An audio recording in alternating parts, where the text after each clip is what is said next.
il y a eu la forêt de Toubacouta, qui est dans la collectivité locale de Niassia, qui est une commune que nous dirigeons.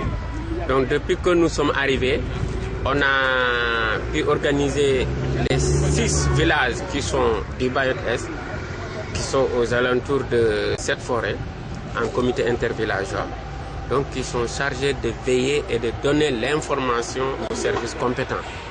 Comme vous le savez, la gestion des forêts classées est du domaine de l'État, donc c'est les services des eaux et forêts qui sont chargés de la gestion, même si c'est une compétence qui est transférée, l'environnement est une compétence transférée au niveau des collectivités locales, mais la gestion de ces forêts revient du ressort exclusif de l'État, donc à travers les services des eaux et forêts.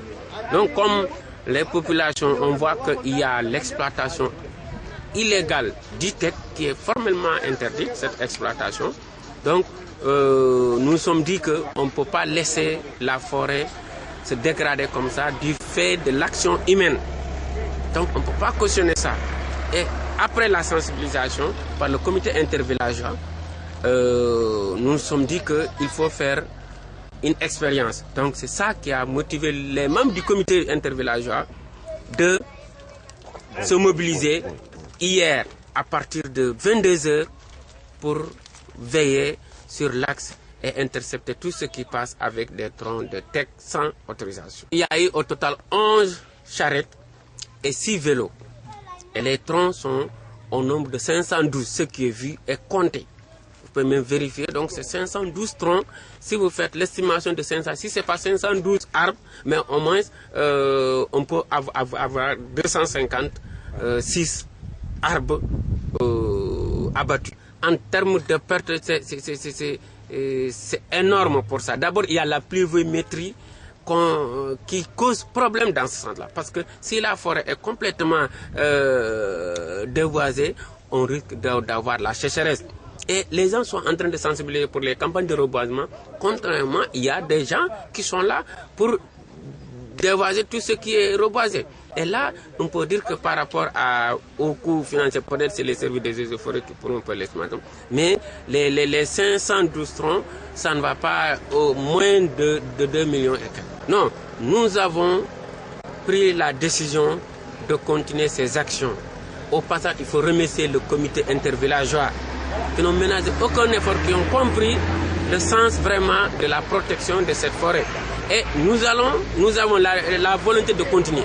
Si les services des eaux et forêts qui ont la délégation de l'État nous encouragent dans ce domaine, et nous sommes prêts, nous avons même pensé, on le disait hier seulement à la réunion du comité intervillageois, qu'il doit avoir une réunion entre le comité intervillageois, les services des eaux et forêts et la commission technique chargée de l'environnement au niveau de la collectivité, au niveau de la mairie de Niassia, pour voir dans quelle mesure il faut collaborer pour vraiment la protection de cette forêt. Et nous sommes engagés et décidés à continuer ces genres d'opérations si vraiment les services des eaux et forêts et nous lançons également un appel au commandement de la zone 5 pour vraiment nous épauler les services des eaux et forêts pour vraiment pouvoir faire le travail qu'on attend de ces services. Au fait, c'est des Sénégalais.